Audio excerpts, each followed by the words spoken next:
Jadi dalam kehidupan itu tidak akan berjalan sempurna seperti yang ingin kita rasakan.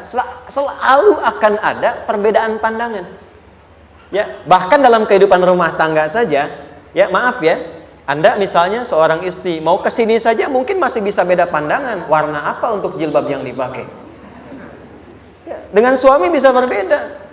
Papa, bagus yang mana ya? Hijau atau kuning? Ah, kayaknya yang hijau deh gitu kan.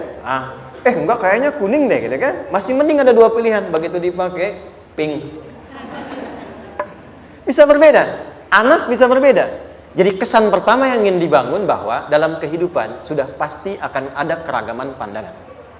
Dan yang kedua, yang tidak normal, keragaman pandangan itu boleh jadi melahirkan tindakan-tindakan yang kontraproduktif. Mungkin akan mendapatkan celaan. Allah dicela. Malaikat dicela. Rasul dicela, Nabi dicela, sahabat dicela, tabi'in dicela, ulama dicela. Kita siapa yang mungkin belum menjadi bagian dari orang-orang itu dan ingin bebas dari celaan? Itu mustahil. Jelas sampai sini? Jadi kalau mendapatkan celaan, berbahagialah, berarti kehidupan kita normal. Jelas? Pernah mendapatkan celaan dalam hidup? Halo? Pernah disoal oleh orang lain? Pernah direndahkan oleh orang lain? Nah, Allah tuh memberi kesan kepada kita, jangankan engkau, Rasul yang paling mulia saja pernah mendapati itu. Tapi bagaimana seni mendapatkan ketahanan sehingga dalam dicela pun tetap tenang. Dalam disoal pun tetap hatinya nyaman. Karena ketenangan itu yang membawa pikiran tenang dan tindakan yang terukur. Dan kadang-kadang ketenangan itu lebih penting bahkan dibandingkan dengan harta yang berlimpah. Seringkali saya berikan perbandingan dari sejak dulu kita belajar kan. Coba pilih mana? Saya yakin masih konsisten. Pilih mana? Kaya tapi gelisah atau miskin tapi tenang. Tidak boleh ada pilihan ketiga, saya tahu itu. Kaya tapi gelisah atau miskin tapi tenang. Pilih mana? Ya, saya tahu kan. Kaya tapi tenang. Oke, di fase ini wahyu belum turun. Nabi sudah ngajar, turun wahyu, turun al-ala, turun beberapa surah. Tiba-tiba ada masa jeda, wahyu belum turun. Sepekan belum turun, sebulan belum turun. Disitulah muncul seakan ada amunisi bagi orang-orang yang tidak senang dengan Nabi, tidak senang dengan ajakan Nabi pada kebaikan. Ini poin yang kedua. Kalau Anda berbuat baik, pasti ada tantangan. Ingat ya, kalau Anda berbuat baik, apapun itu, pasti ada tantangan. Yang menguji konsistensi kebaikan itu apakah serius untuk dilakukan atau tidak. Maka mulai muncul tuduhan. Lihatlah Muhammad dari ditinggalkan sama Tuhannya. Itu Muhammad udah gila tuh, naik turun bukit, naik turun lagi, kayak orang bengong. Muhammad udah ada beban di pundaknya. Jangankan umatnya, Rasulnya saja yang mengklaim Rasul punya masalah katanya, ya kan? Dan ditinggalkan Tuhannya, kok masih mau ikut Muhammad? Maka dalam keadaan itulah kemudian ditunggu, naik turun, turunlah kemudian dua surah sekaligus, surah 93, surah 94, yaitu surah Ad-Duha dan Al-Insyirah.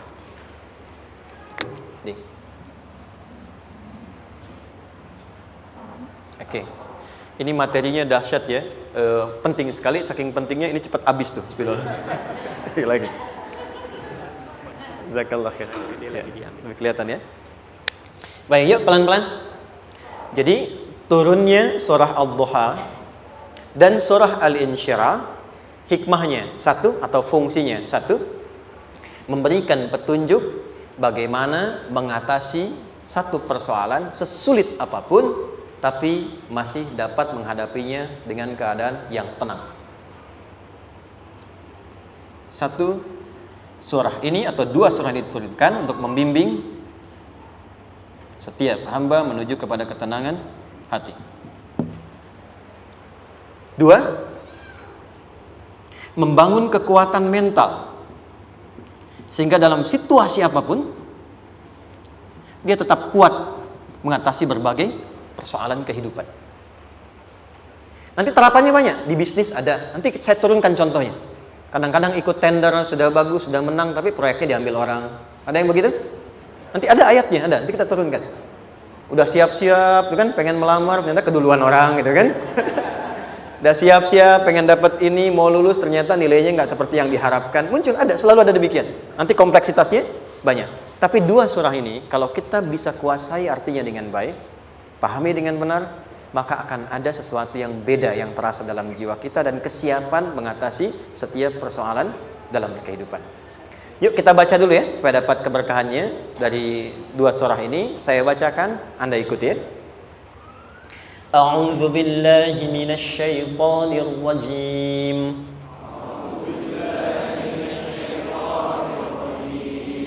Bismillahirrahmanirrahim. Wadduha والليل إذا سجى ما ودعك ربك وما قلى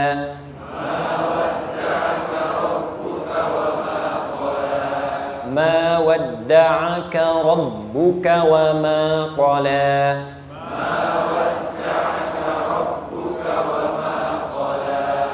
وللآخرة خير لك من الأولى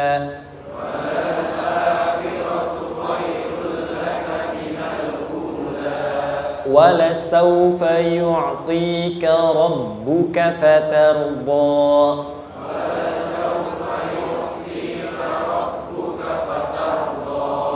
ألم يجدك يتيما فآوى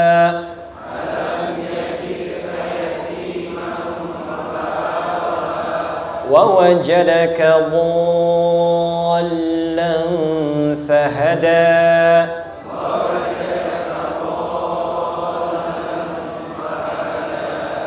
ووجدك عائلا فأغنى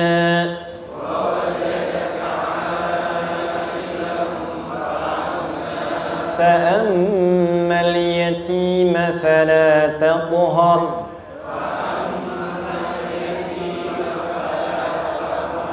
وأما السائل فلا تنهر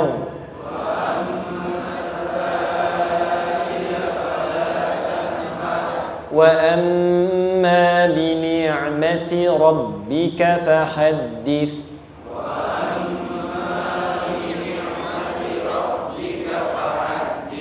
Baik, satu surah dulu, alhamdulillah. Izin saya bacakan tadi untuk diikuti supaya setidaknya kalau kita pulang dan ditanya bagaimana hidupmu engkau jalani, seperti apa engkau berinteraksi dengan Quran yang telah aku turunkan, maka kita pernah menjawab, ya Allah, kami pernah baca akan itu. Jangan pernah kita berkehidupan sampai wafat dan tidak pernah berinteraksi dengan Quran walaupun sekedar membacanya. Wadduha, aku bersumpah, setiap huruf waw yang berada di awal kalimat di satu surah itu makna utamanya berarti sumpah. Ya, qasam, sumpah. Seringkali diartikan demi, ya. Wal asri, demi masa. Wal fajri, demi waktu fajar. Wal laili, demi malam. Intinya sumpah. Sebentar, pelan-pelan. Kalau Allah menyampaikan sesuatu kepada kita, yakin tidak? Saya ulang, yakin tidak? Serius? Hah? Kalau yakin, kenapa tidak dilakukan? Ya, itu pertanyaan besar ya. Baik, kalau Allah menyampaikan, tidak bersumpah pun harusnya kita yakin. Tapi kalau Allah bersumpah dalam kaidah ilmu tafsir, berarti ada sesuatu yang sangat penting, yang saking pentingnya akan sangat dibutuhkan oleh setiap hamba, sehingga diminta setiap hamba itu fokus menyimak apa yang mau disampaikan. Bahkan saking pentingnya menyimak itu, Allah bersumpah. Jelas? Kalau teman-teman menemukan di Quran ada ayat dibuka dengan sumpah, berarti ada kasih Allah yang tinggi yang akan disampaikan di ayat itu sampai meminta kita fokus untuk menyimaknya. Ad-duha, untuk memudahkan maknanya, teman-teman kalau waktu duha itu jam berapa ya? Oke, sebetulnya dimulai sejak matahari itu mulai naik, yang memantulkan ya atau menyinari cahayanya itu mulai terasa lembut. Ya, kalau misalnya kita ambil 1,5 jam setelah subuh. Sekarang subuh 4:30 lah, taruhlah 4:30 ya. 1,5 jam berarti jam 6 kan? Nah, itu awal duha tuh. Awal duha. Sampai ke pertengahan kurang lebih 9:30, jam 10. Akhir duha jam 11 sampai menjelang ke zuhur. Awal duhanya disebut dengan syuruk namanya. Syuruk. Jadi syuruk itu awal duha.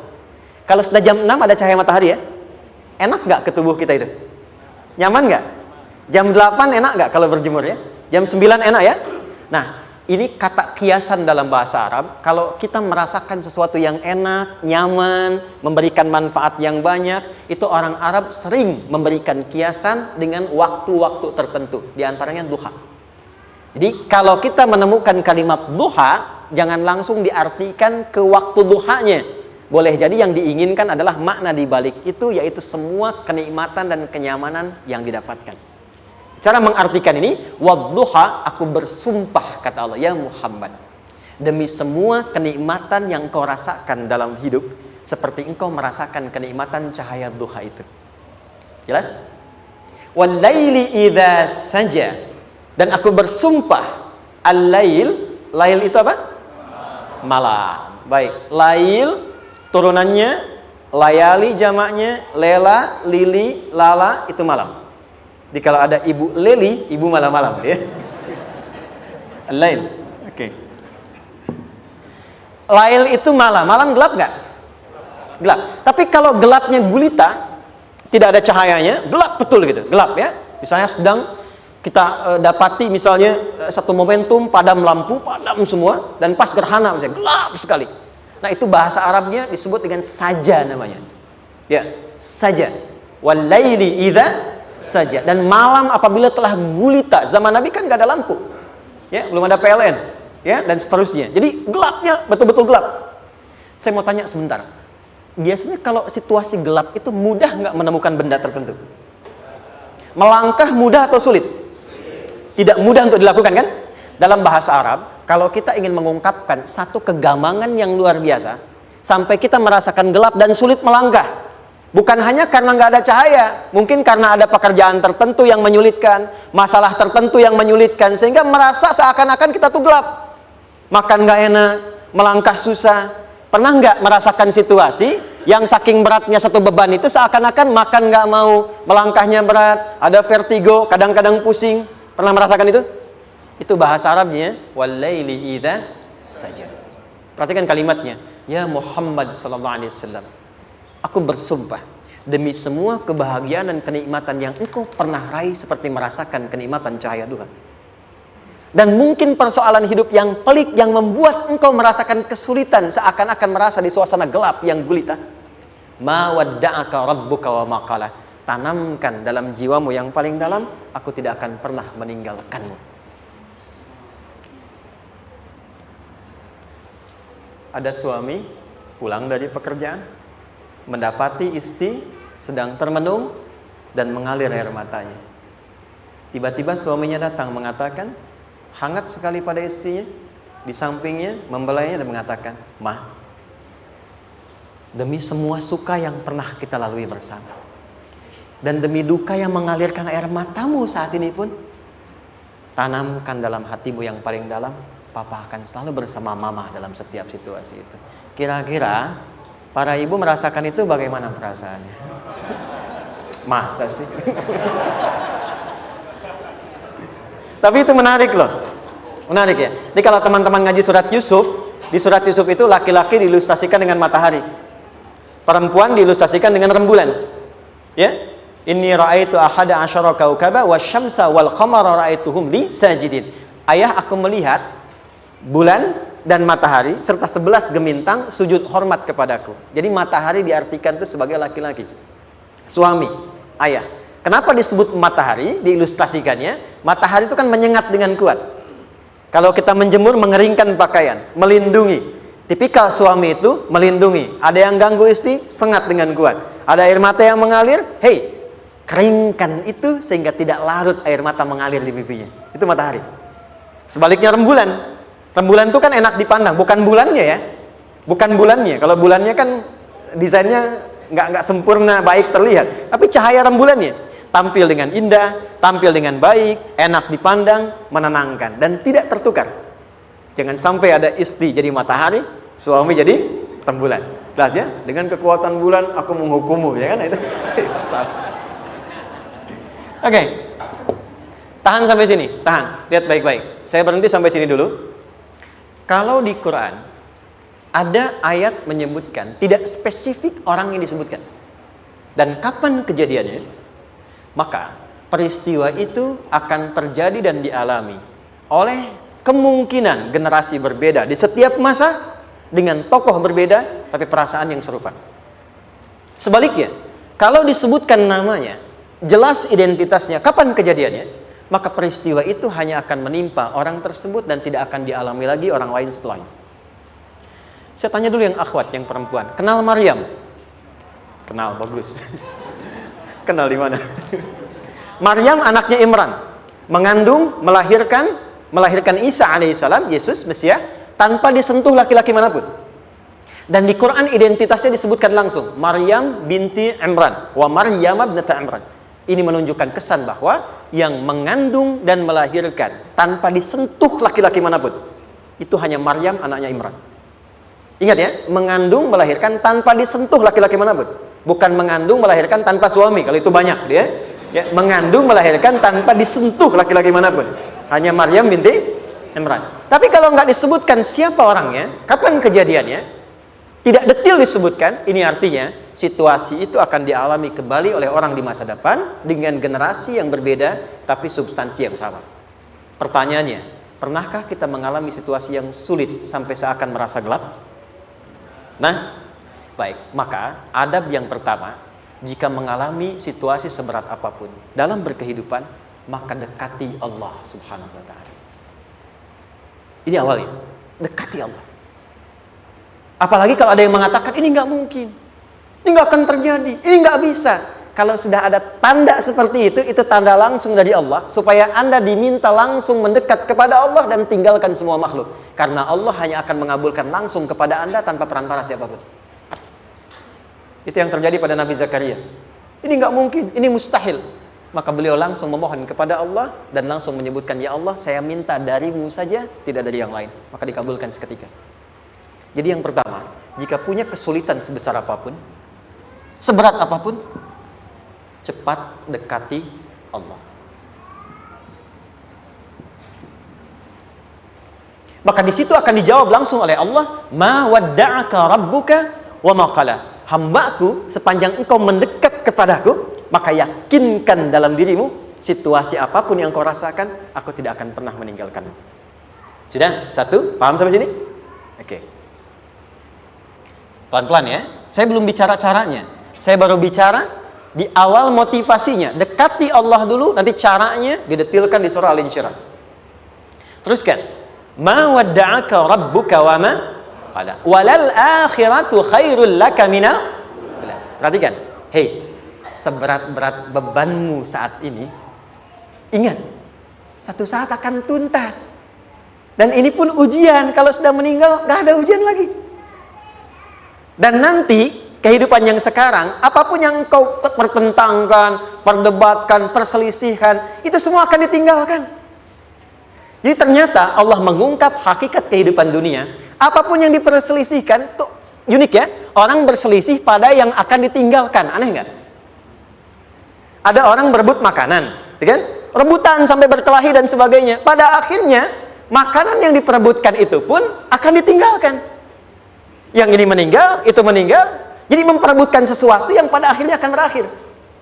Kata Allah, Allah sampaikan, jika Anda mengalami situasi, sesuatu yang mungkin membuat berat, tanamkan pada jiwa kita, hei, yang aku kejar-kejar ini, boleh jadi aku akan tinggalkan juga. Kenapa aku harus menangisi dan larut pada sesuatu yang tidak abadi? Maka Allah hibur kita dengan mengatakan, kamu tenangkan diri dulu. Semua yang kamu pikirkan sampai membuat kamu berat begini, pada akhirnya kamu tinggalkan. Dan yang abadi itu akhirat. Walal akhiratu khairul laka minal. Dua, pelan-pelan sikapi setiap masalah dengan proporsional. Jangan terlalu larut dalam sesuatu. Dapat job satu, pengen, udah siap, kontraknya besar, tiba-tiba hilang. Dipikirin, Anda mikirkan itu pun nggak akan balik. Proporsional aja dulu. Ya, nanti caranya akan turun nanti di alim syirah. Tenangkan diri dulu. Prasangka baik kepada Allah Subhanahu wa taala. Boleh jadi apa yang Allah ingin berikan sebagai pendahuluan sekarang belum sampai kepada kita karena Allah menyiapkan yang lebih baik di balik itu. Kita belum tahu ada apa di balik itu sehingga kita tidak dapatkan itu. Sehingga kemudian Allah katakan walal akhiratu khairul laka minal ula. Teruskan wala saufa yu'tika rabbuka. Pelan-pelan. Orang yang punya sikap seperti ini itu cenderung lebih dekat mendapatkan ridha Allah dibandingkan dengan orang-orang yang larut dalam kesulitan. Orang yang move on dengan setiap persoalan dalam kehidupan, cepat berpikir secara proporsional, tidak menggantungkan hidupnya pada persoalan tertentu sehingga membuat dia menjadi beban, itu lebih mendekatkan dirinya kepada ridha Allah dibandingkan dengan orang yang meratapi persoalan hidupnya. Ya. Pelan-pelan. Jadi spiritnya, kalau punya masalah apapun, jangan dilarutin terus. Gak usah diratapi, cepat move on. Berpikir lagi, rencanakan lagi. Nanti, detailnya ada di Al Insyirah. Tapi poin besarnya, janji Allah mengatakan, kalau Anda bisa move on, proporsional, maka yang dijanjikan oleh Allah, di situ Allah percepat datangnya ridha Allah Subhanahu wa ta'ala. Kalau ridha Allah sudah datang, maka akan dua yang diberikan. Pertama kali, ketenangan di dalam jiwa, dan yang kedua, kemampuan untuk berikhtiar lebih baik mencapai apa yang diinginkan. Satu, kalau ridha Allah sudah diberikan pada seorang hamba, yang pertama diberikan ketenangan dalam jiwa. Bukan dunianya dulu. Bukan apa yang Anda ingin harapkan dulu. Pengen sesuatu, ya, pengen materi, pengen kedudukan, pengen lulus anaknya ujian, ya kan? Tiba-tiba terjadi sesuatu, diratapin, alih-alih meratap, alih-alih membuat status, alih-alih menyulitkan diri, kata Allah, terima dulu proporsional. Setelah itu dekatkan diri kepada Allah, turun ridha Allah, begitu turun yang pertama diberikan ketenangan kepada hati. Tenang dulu. Kalau sudah tenang, nanti dibimbing menyelesaikan apa yang sedang dihadapi itu. Itu poin yang ketiga. Pelan-pelan. 4. Kita masuk ke detail sekarang. Perhatikan baik-baik. Ini yang paling menarik. Alam yajidka yatiman fa'awa. Muhammad SAW, bukankah dulu engkau yatim? Punya banyak masalah? Aku selesaikan juga. Ayahmu meninggal sebelum lahir, ada ibu. Ibu meninggal, ada kakek. Kakek meninggal, ada paman. Ya kan? Ada teman yang menemani Sayyidah Khadijah. Teman yang setia. Semua kebutuhan tersedia. Artinya Pak, perhatikan baik-baik. Kalau Anda punya masalah sekarang, jangan sampai melupakan yang dulu-dulu pun pernah tuntas Allah selesaikan. Jadi kalau sekarang sedang punya persoalan, jangan sampai satu masalah ini membuat Anda kehilangan harapan dan kehidupan. Sementara Anda sadar, dulu pun banyak masalah kok selesai juga. Kenapa dengan yang satu ini kita harus jatuh? Sekarang usia berapa? 20, 30, 40, 50. Sekarang usia 50 tahun, ada masalah, baru 5 menit datang sudah merasa jatuh. Yang 50 tahun ke belakang yang banyak selesai itu kita nilai atau tidak? Maka kata Allah, seperti yang dulu pernah aku selesaikan ribuan masalah itu, yang sekarang pun mudah aku tuntaskan. Jelas? Nah, secara psikologi, orang-orang yang selalu bertindak seperti itu akan selalu punya harapan lebih tinggi untuk menyelesaikan persoalannya. Jadi kalau sedang punya masalah, pikirkan yang dulu juga selesai, masa yang sekarang nggak selesai. Itu prinsipnya. Secara psikologis demikian. Jelas ya? Oke. Wa wajadaka dhallan fahada. Muhammad, dulu engkau pernah mengalami melihat masyarakat banyak berbuat yang tidak baik, aku berikan petunjuk. Kuncinya fahada di situ. Orang yang punya motivasi kuat dan keyakinan untuk bisa menyelesaikan persoalannya, maka dia akan lebih cepat mendapatkan petunjuk Allah untuk mendapatkan solusi terbaik. Ada sini. Saya agak cepat ya, mohon izin. Wa wajadaka 'ailan fa'aghna. Bahkan, maaf, bukan sekedar selesai, kalau perlu saya bikin kaya, kata Allah. Aghna itu kalau ilmunya luas. Kalau harta, hartanya banyak. Kalau kedudukan, kedudukannya tinggi. Hei, engkau yang sedang mengejar kedudukan, aku tahan sebentar karena ada yang nggak bagus untukmu di sini. Tapi kalau kamu terima, aku angkat itu lebih daripada apa yang kamu harapkan. Kamu pengennya bintang 2, aku naikkan sampai bintang 4. Kalau perlu 5 sekalian. Hei, kamu yang in kampus di sini, aku tahan, bahasa kamu nggak lulus, kamu nangis, kamu mengadu, kamu datang pada orang tuamu. Orang tua mulai protes, mulai curhat macam-macam. Terima dulu. Mungkin di sini ada yang tidak baik seperti doa ibumu yang sering memohon, ya Allah, jangan sampai anakku berbuat yang salah. Jangan sampai terjebak narkoba. Jangan sampai terbawa tawuran. Di sini ada yang kurang tepat untukmu. Kalau kamu ridha, kamu terima, kamu proporsional, bahkan aku pindahkan ke kampus yang lebih baik yang tidak kamu bayangkan sebelumnya. Di orang-orang yang selalu menerima apa yang Allah ujikan dan ridha dengan itu, maka Allah akan angkat derajatnya bahkan melebihi ekspektasi dirinya. Paham? Kalau sudah seperti itu, maka lihat ujung ayatnya. Lihat ujung ayatnya. Fa'ammal yatima fala taqhar. Maka jangan pelit berbagi kepada orang lain. Share. Kalau sudah sukses, share. Berbagi, bukan hanya materi, bagi ilmunya, ya, bagi kebahagiaannya. Wa ammas sa'ila fala tanhar. Jangan sampai nunggu orang minta. Kalau lihat ada kawan yang butuh, sekarang Anda sukses. Tapi boleh jadi kesuksesan Anda itu tangganya dari teman-teman Anda. Kalau sudah teraih ke atas, lihat lagi anak tangganya ke bawah. Ajak teman, jangan ditunggu minta. Ajak, bawa dia, berikan peluang. Jangan sampai dia minta, apalagi Anda bentak-bentak.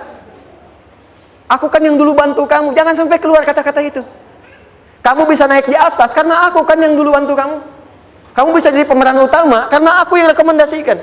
Karena aku yang dorong kamu, misal. Jangan sampai keluar kata-kata itu. Apalagi langsung keluar, tidak. Ini karena ilmuku saja misalnya. Kalau itu bisa dilakukan dengan baik. Lihat ujungnya. Wa amma bi ni'mati rabbika fahaddits. Maka semua nikmat yang dirasakan akan mudah untuk diimplementasikan dan disyukuri. Jadi semua nikmat itu bukan cuma dirasakan. Jadi membagi semua nikmat itu adalah rasa terbaik untuk menikmatinya. Maaf ya, Anda kalau punya makanan, dimakan sendiri. Dengan dibagi sama-sama, kira-kira rasa nyamannya yang pertama atau yang kedua? Kedua. Makan sendiri, enaknya sendiri kan? Tapi ketika ada teman berbagi dan tahu, oh enak ya, nyaman ya, ada kebahagiaan, ada ngobrol, ada tertawa, ada kebersamaan, itulah inti nikmat yang sesungguhnya. Wa amma bi ni'mati rabbika, ternyata masalah yang diberikan bukan ingin memberikan beban, tapi ujungnya, endingnya supaya Anda bisa mendapatkan nikmat berkualitas yang bisa dibagi. Dilihat surat Ad-Duha itu jangan cuma lihat awalnya, lihat ujungnya. Ternyata ketika seseorang mendapat masalah seberat apapun, itu bukan ingin membebani, tapi ingin meningkatkan kualitas hidupnya supaya mendapatkan nikmat yang lebih besar dan merasakan nikmatnya itu dengan berbagi. Itu poin. Jadi kalau sampai sini kita paham dan kita beri nama misalnya dengan fikih ujian, jadi kalau desain ujian ini sistematikanya kita pahami, maka tidak ada alasan untuk mengeluhkan persoalan. Jadi melihat masalah itu bukan sebagai beban, pada akhirnya melihatnya sebagai tangga untuk mencapai kebahagiaan. Jelas sampai sini? Baik, kalau sudah seperti ini ingin punya masalah atau tidak ingin punya masalah? Tidak. Ingat ya, jadi kalau anak pulang bawa masalah, dilihatnya jangan beban. Oh, Allah ingin menaikkan kualitas pada anak saya, yang dengan itu menjadikan ia mendapatkan nikmat yang belum pernah didapati. Kalau rumah tangga sedang ada masalah, jangan banyak diperseterukan, tapi direnungkan sejenak. Oh, Allah ingin meningkatkan kualitas rumah tangga ini, sehingga kita bisa mendapatkan nikmat yang tidak pernah didapati sebelumnya. Makanya nikmat berumah tangga itu yang terbesar, selalu bertambah ketika menyelesaikan masalah. Silahkan cek. Kalau sedang ada masalah berseteru kan, tapi setelah selesai kan jadi lebih nikmat ya. Ya, lebih senang lagi, lebih cair lagi, lebih bahagia lagi, lebih mendukung lagi. Ternyata ada nilai-nilai kebaikan yang tersimpan yang belum disadari sepenuhnya. Pertanyaannya, kadang-kadang mudah diucapkan, tapi tidak mudah mempraktekkan. Bagaimana itu semua bisa ditempuh dengan baik sehingga ketika mengalaminya kita bisa tenang menghadapinya. Maka turunlah surah Al-Insyirah. Saya cepat.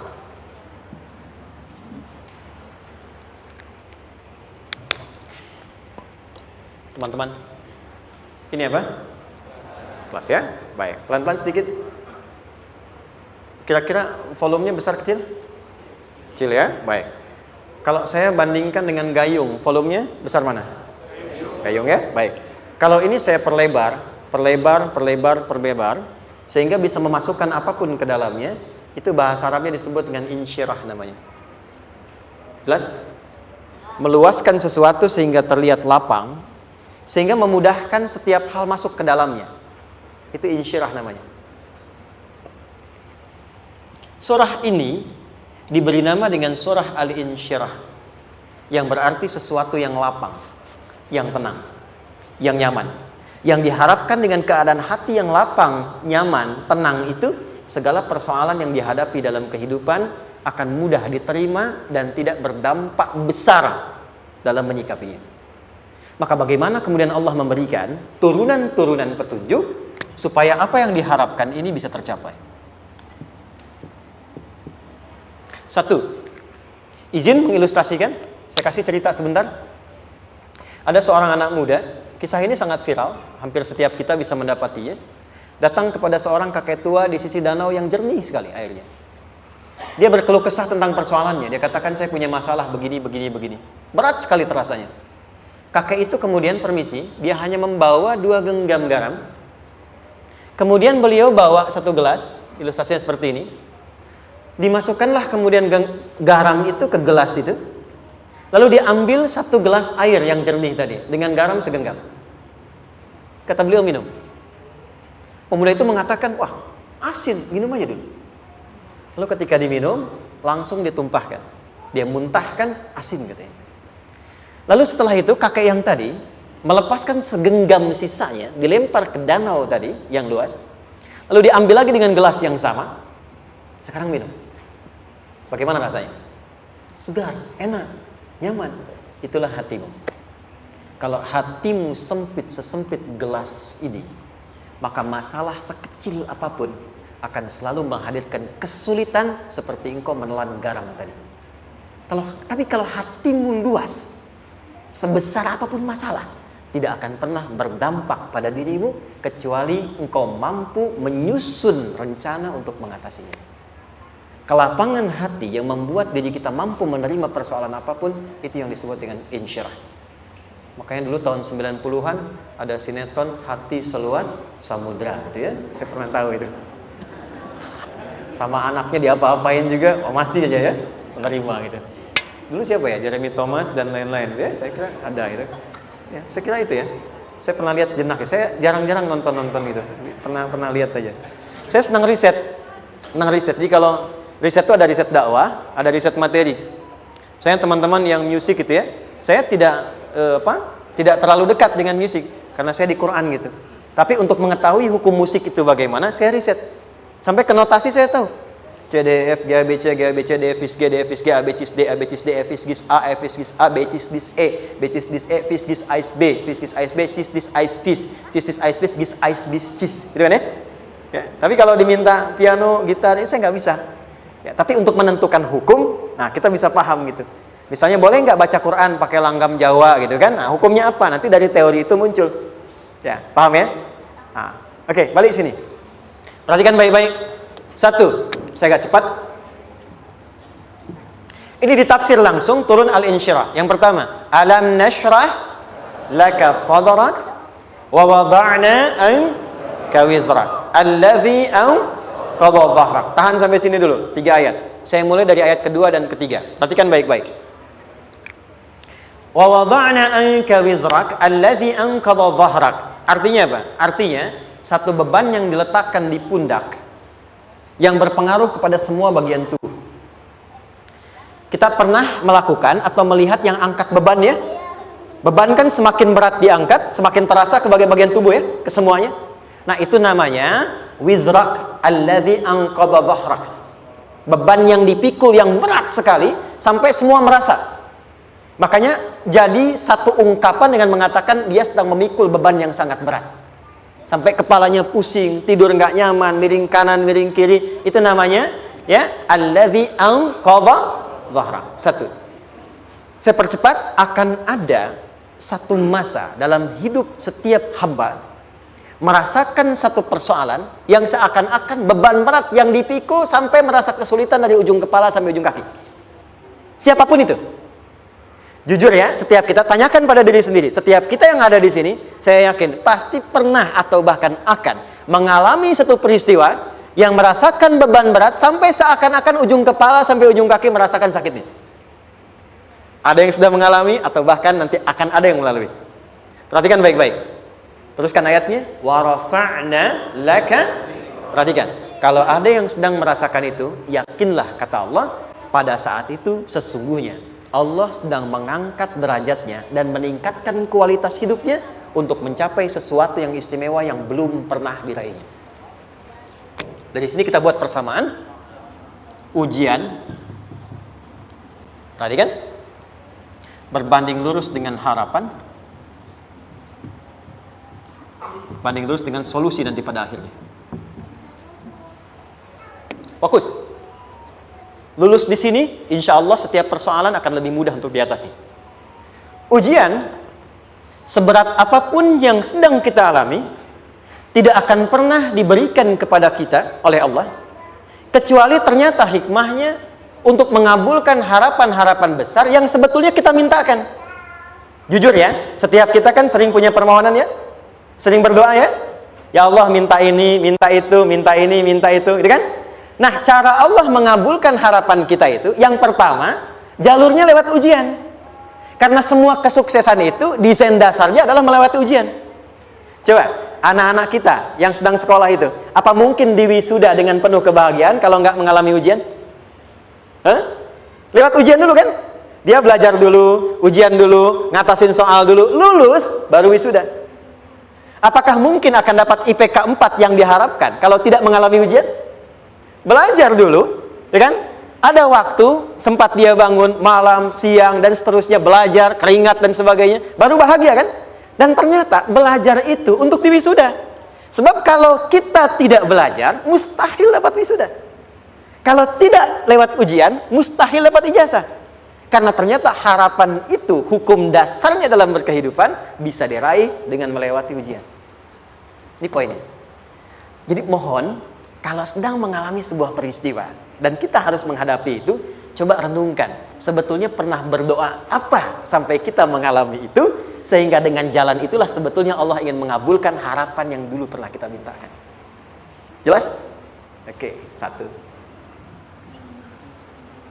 Yuk turunkan rumus ya pelan-pelan. Quran surah kedua ayat 286. Ini kesini dulu baru nanti kita balik lagi.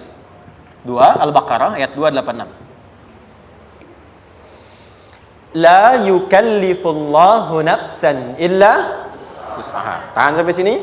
Lihat baik-baik. Hukum yang pertama. Hukum pertama. Allah tidak mungkin menguji seorang hamba di luar batas kemampuannya.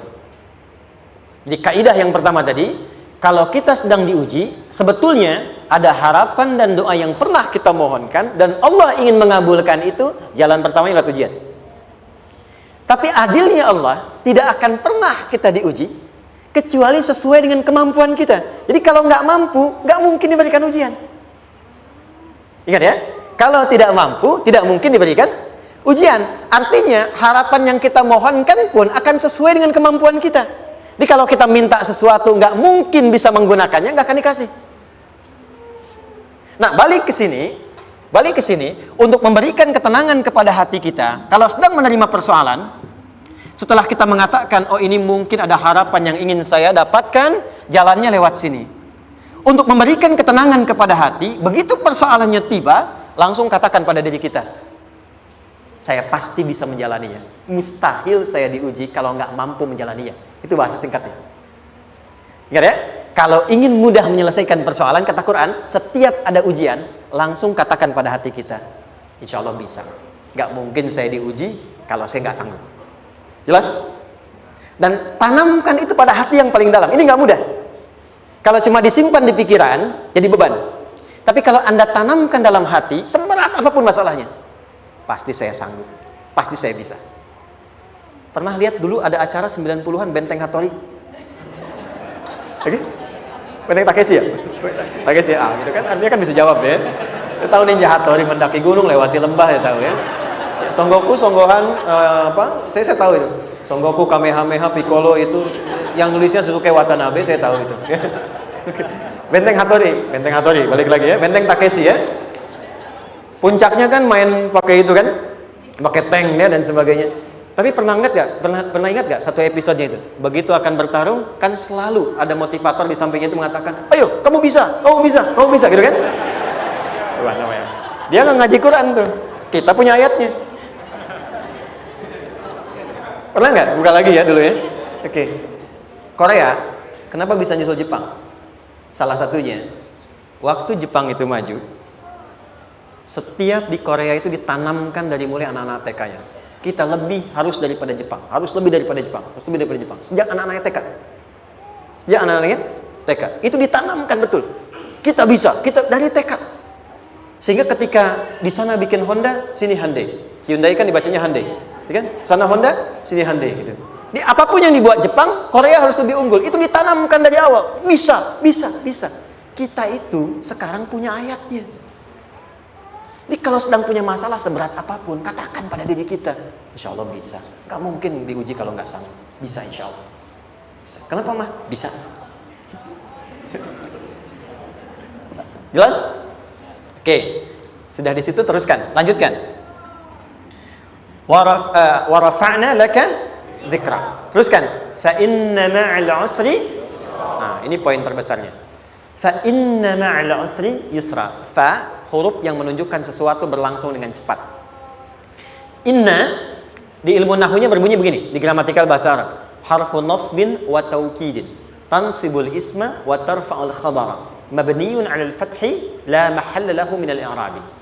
Paham? Tidak. Inna huruf yang digunakan untuk menguatkan informasi agar ditancapkan ke dalam hati sekuat-kuatnya dan jangan pernah ragu. Jadi kalau orang Arab itu nancapkan tongkat begini dan kuat, tidak goyah, itu nasab namanya. Nasabar rajula asahu fil ardi. Inna ini harfu nasab. Jadi kalau ada di Quran dibuka informasinya dengan inna, maksudnya begini, hei, tancapkan informasi dalam hatimu dengan kuat, jangan pernah ragu. Yakinkan pada dirimu. Apa yang harus diyakinkan? Ma'al usri yusra. Inna ma'al usri yusra. Usrun sama dengan yusrun. Lari ke sini. Oke. Apa artinya usrun? Sulit. Oke. Sulit itu ada dua. Ada sa'bun, ada usrun. Kalau kesulitan yang relatif, kata si A sulit, si B mudah, itu sa'bun namanya. Contoh.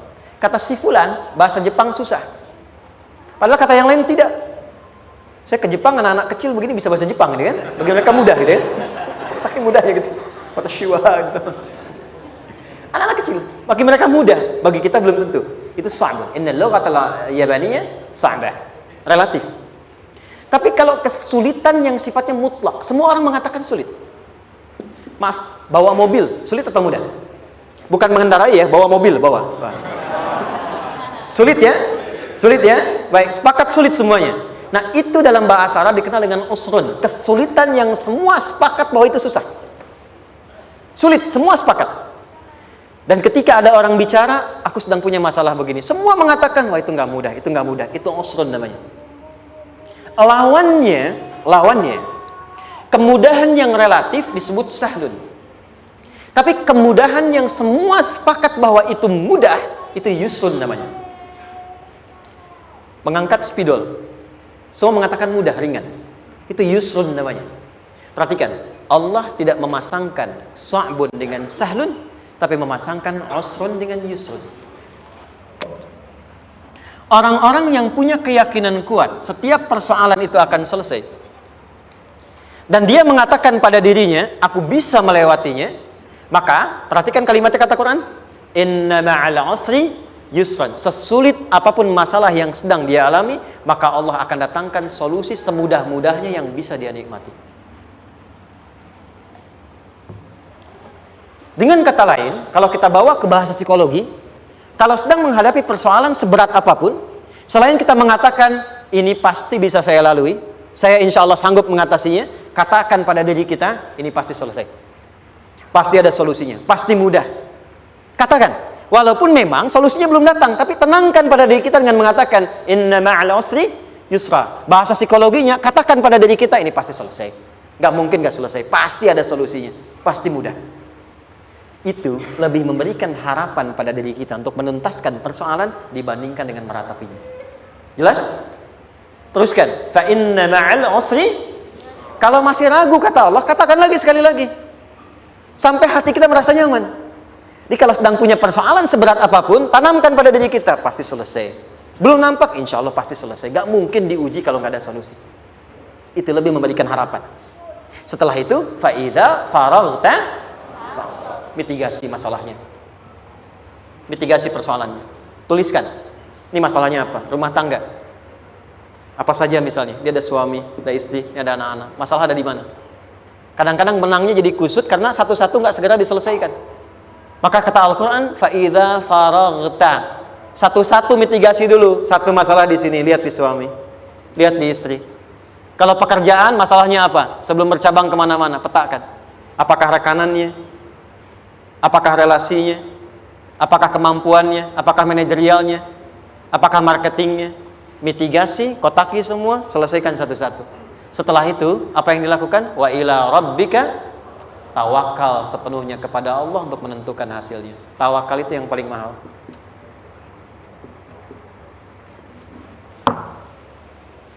Anda kalau nggak punya kepasrahan, stres.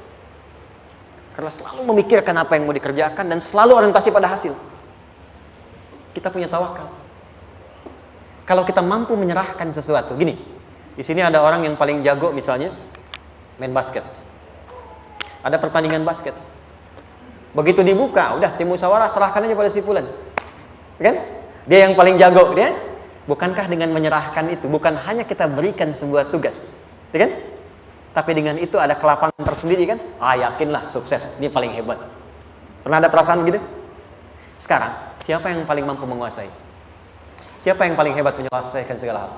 Siapa yang punya segalanya? Bukankah Allah?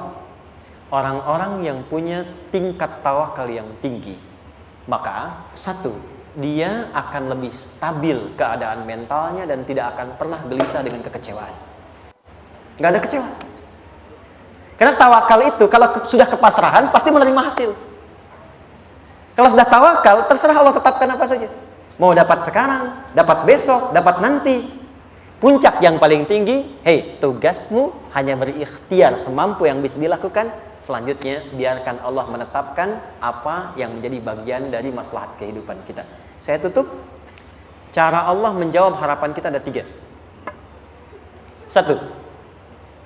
Memberi langsung apa yang kita mintakan. 2. Menunda itu sampai kita siap menerimanya.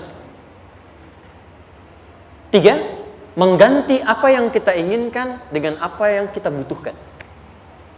Saya ulang ya. 1. Memberi langsung apa yang kita mohonkan. Misal, ya Allah saya ingin A misalnya, anak saya pengen ke ITB. Tapi nggak mungkin tiba-tiba langsung masuk ITB kan?